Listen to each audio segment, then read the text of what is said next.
สบายดีท่านผู้ชมสบายดีเสาร์ของมื้อวันที่13มิถุนายน2025เอามื้อนี้เฮามาเบิ่งข่าวๆน้ำท่วมกะทัน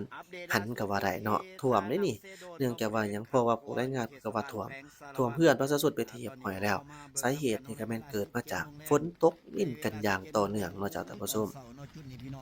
นี่อยู่ที่ทางภาคใต้ของลาวเฮาก็คืออยู่ทางแขวงสะระวัน โดยเฉพาะเป็นจุดนำเซโดดนี่นะเจ้าท่านผู้ชมแอดมินเองก็อนุญาตและก็นำเสนอคลิปของทางแฟนเพจของผู้ออกสื่อ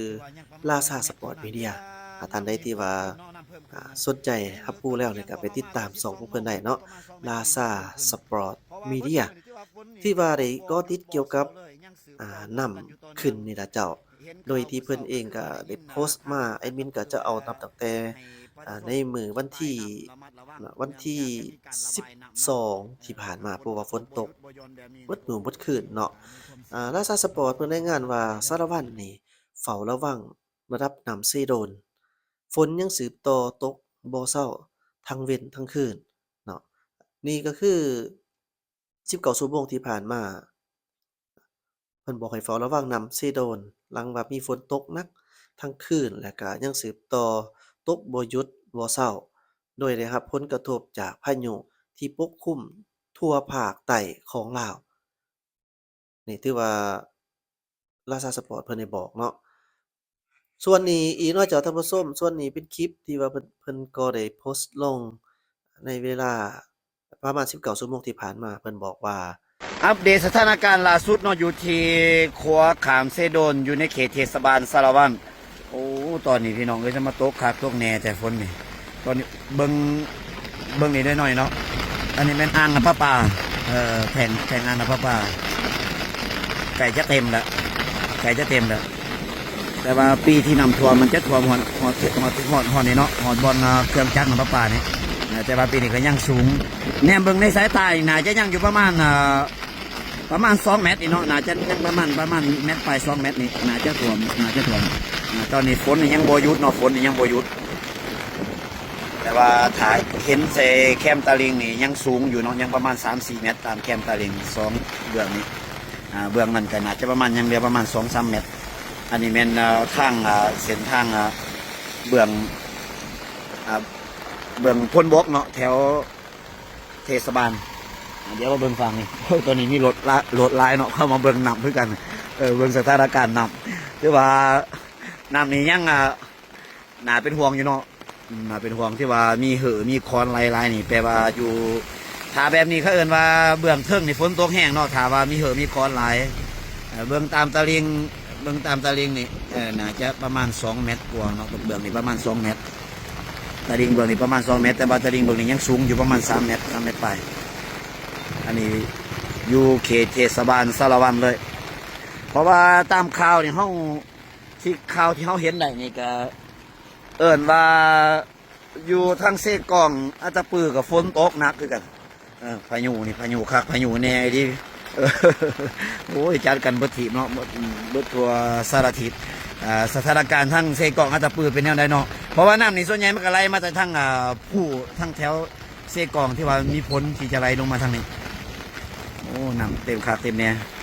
สถานการณ์ทางอื่นเป็นแนวใดเนาะอัปเดตเบิ่งน้ำกันเนาะเพื่อจะเฝ้าระวังแต่ว่าถ้าเบิ่งสถานการณ์อยู่ตอนนี้ก็ถือว่าอยู่ในความปลอดภัยเนาะสารวัตรยังอยู่ในความปลอดภัยยังสูงเติบเนาะยังประมาณเมตรไปยังประมาณ2 เมตรแต่ว่าน้ำเซมันเป็นแนวนี้เนาะน้ำเซโดนมันขึ้นไวลงไวมาเขาแนมเห็นซ้ำนี่ถ้าทั้งเซกองหรือว่าทั้งเนื้อฝนตกนี่สามารถขึ้นได้ยืงไวท่วมได้ไวเลยเพราะว่าน้ำเซนี่ขึ้นไวลงไวถ้าพายุแคมคลองเนี่ยจะบวกเข้าใจเนาะน้ำเส้นตัวอย่างเขาเห็นเต็มฟังแบบนี้นี่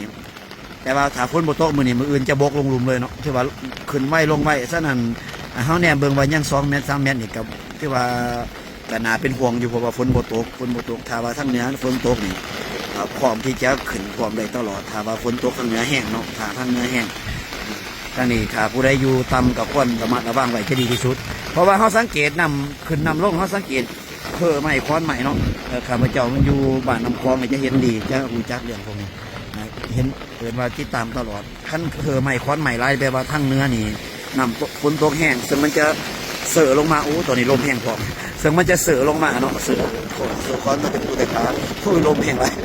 กระโดมสิปิวไม่ใช่โดนจมโอ้ขันหมเกือบปิวเพราะขันหมพาตนกลัวผมเป็นได้เลย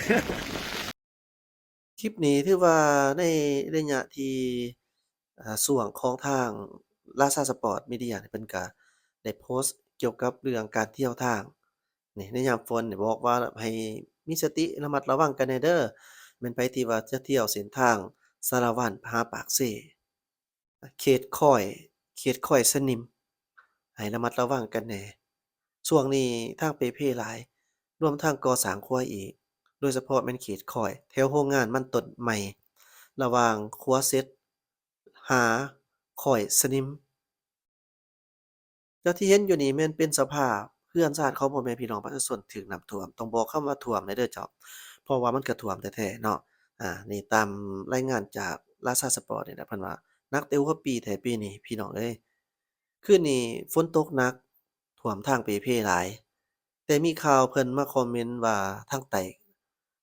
เที่ยวทางได้แล้วนับตั้งแต่ปากเซไปหาสารวัตรเนาะส่วนว่าเรือนข้อยสนิมบ้านเรือนข้อยสนิมเมืองเลางามแขวงสารวัตรถูกน้ำท่วมหลายหลังสวนมันเสียหายหนักแน่นอนน้ำป่าไหลแน่นอนน้ำป่าไหลสู่แบบนี้น้ำป่าไหลสู่เนาะแบบนี้เพิ่นว่าน้ำป่าไหลสู่มีสติช่วยกันระมัดระวังภัยธรรมชาติปีนี้มาแต่หัวปีเลยถือว่าน่าเป็นห่วงหลายช่วงท้ายปีจะเป็นแนวใดเพิ่นบอกว่าขนาดถ้าหัวต้นปีก็ยังปานนี้เนาะก็ย้อนว่าท้ายปีสิเป็นแนวใดเดี๋ยวนี้เราก็เบิ่งภาพไปนำกัน 16 ชั่วโมงที่ผ่านมาเพิ่นว่าห้ามผ่านครัวใหม่ทางไปมส.สารวัตรหลังจากที่ว่ามีฝนตกหนักเฮ็ดให้ดินหัวครัวทรุดลงต้องได้ปิดครัวชั่วคราวเพื่อความปลอดภัยผู้ใช้รถทางนี้ต้องใช้ทางเว้นเบื้องแคมเซแทนแต่รถหนักผ่านบ่ได้ 14 ชั่วโมงที่ผ่านมาเจ้าอยู่ที่นำเซโดนคือว่ายังเพิ่มขึ้นอย่างต่อเนื่องอัปเดตสถานการณ์นำเซโดนล่าสุดในเวลา 17 โมงก็คือ5โมงของมื้อวันที่ 12 มิถุนายน 2025บริเวณครัวขามเซโดนเขตเทศบาลแขวงสารวัตรสรุปเพิ่นว่านำเซโดนนี่เพิ่มขึ้นเรื่อยๆฟ้าฝนก็มืดครึ้มและก็ยังสืบต่อตกเป็นบางช่วงยังบ่มีวี่แววว่าจะหยุดตกฉะนั้นก็ขอให้ผู้ที่อยู่ในพื้นที่ต่ำจงมีสติขึ้นสูงและก็ระมัดระวังภัยติดตามข่าวเป็นประจำ เพราะว่าเบิดมือนี่ที่ว่าฝนนี่มันตกบ่หยุดบ่เศร้าเลยยังสืบต่อตกกันอยู่ต่อเนื่อง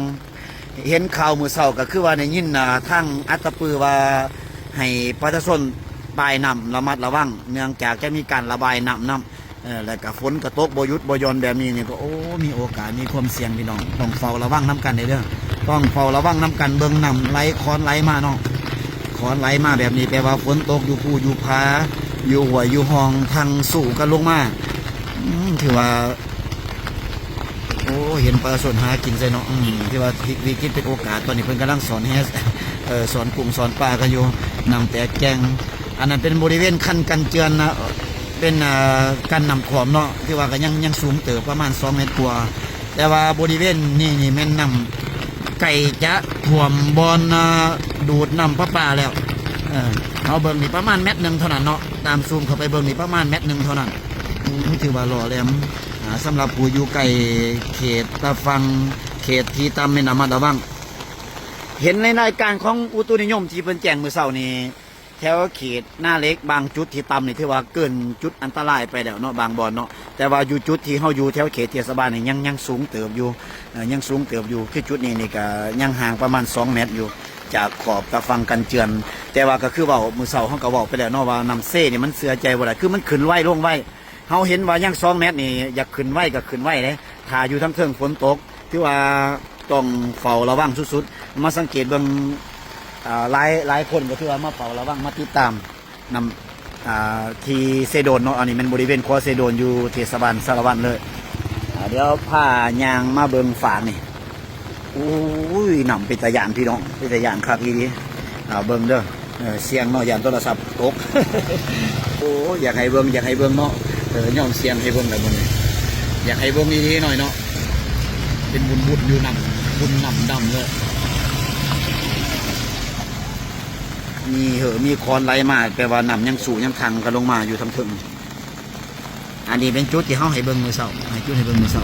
ที่ว่านำตอนนี้มือเสานี่ว่ายังเหลือประมาณ2 เมตรตอนนี้ประมาณเมตรตัวตอนนั้นเนาะทันไรร่วมกันน่าจะประมาณเมตรไปสรุปก็คือว่ามื้อนี้นี่นำเพิ่มขึ้นเนาะตอนแรกนับจากตั้งแต่12 โมงพวกเฮามาถ่ายแต่ว่าตอนนี้นำมันเพิ่มขึ้นหลายแล้วนำเพิ่มขึ้น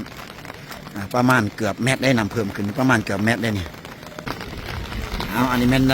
สถานการณ์ล่าสุดเนาะพวกเราจะมาอัปเดตให้เบิ่งเรื่อยๆ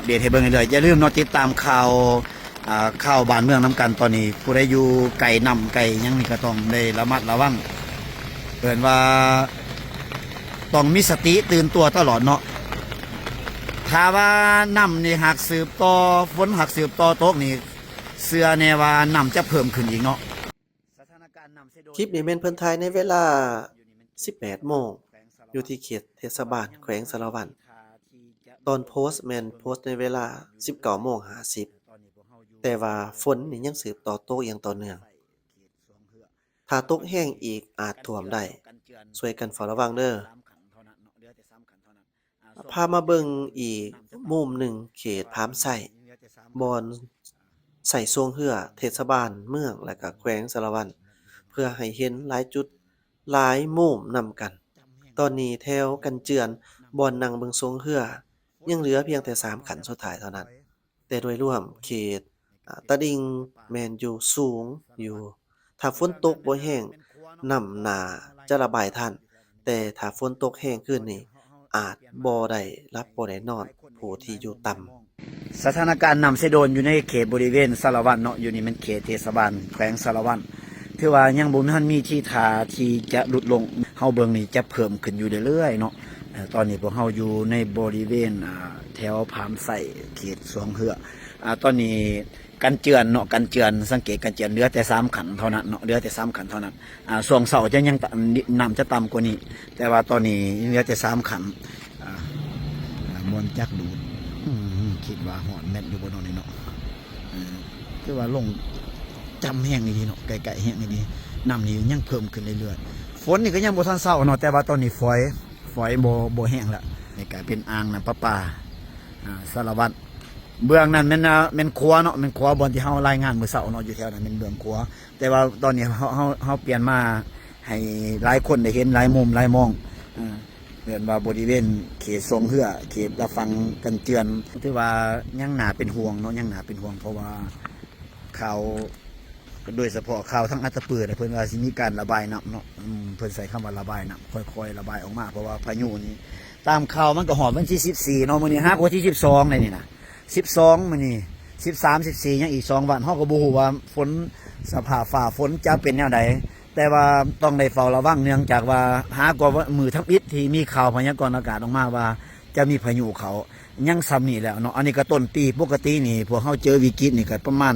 เดือน8เนาะแต่ละเทื่อเดือน8เดือน9เดือนเอิ้นส่วงห่อเขาสลางห่อเขาประดับดินส่วงฝนแห้งๆฝนได้หลายแต่ว่าปีนี้โอ้ยฝาดกันตั้งแต่บ่ทันเข้าพรรษาซ้ำตอนนี้กาก็บ่ทันได้ตกเนาะบางคน หน้านี่บ่ทันได้ดำแน่นอนเนาะบางคนกายังบ่ทันได้ตกแต่ว่าสถานการณ์นำปีนี้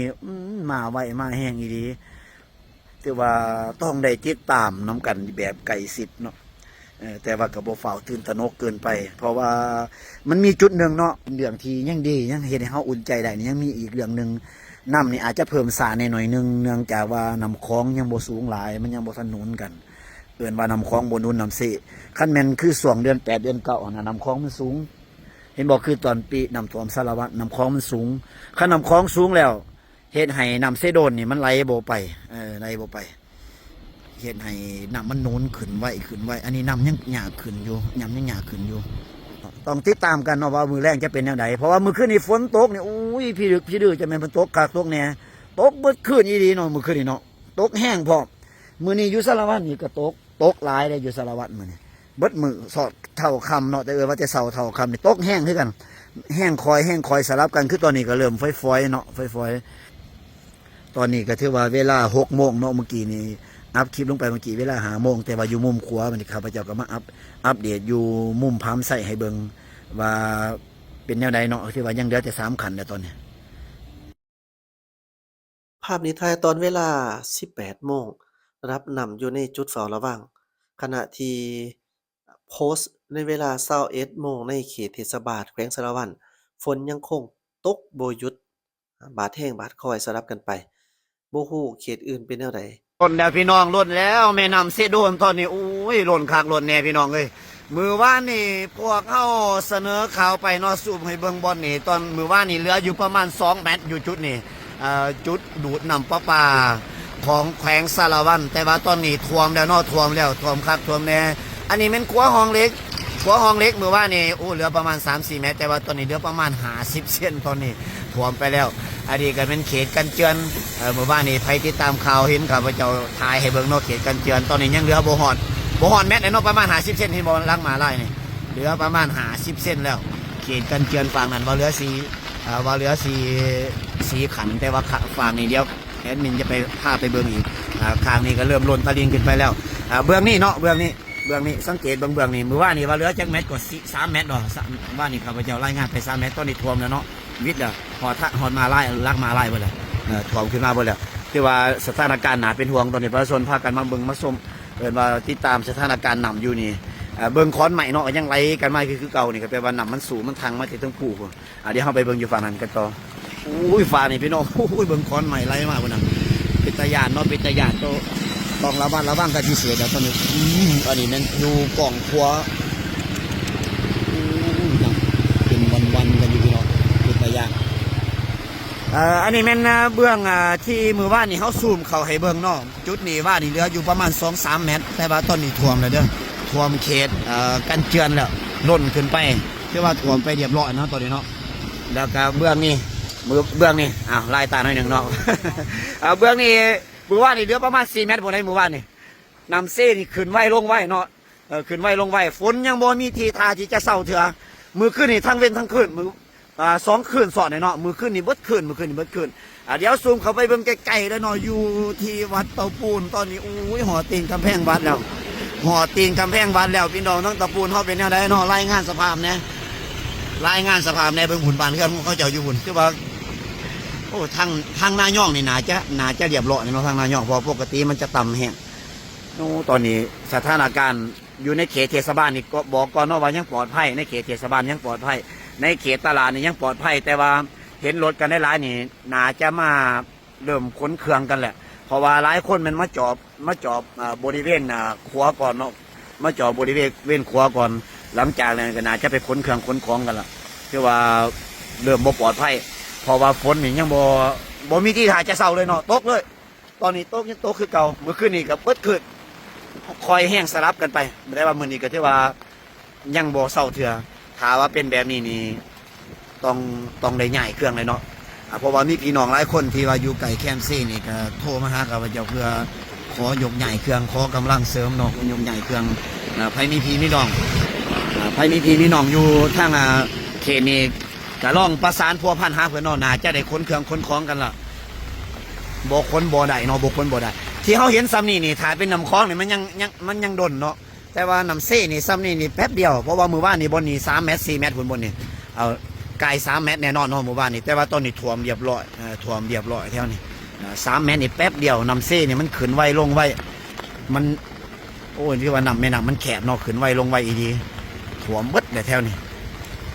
เอาติดตามเบิ่งน้ำกันเนาะเดี๋ยวข้าพเจ้าจะอัปเดตให้เบิ่งเป็นส่วงๆกัน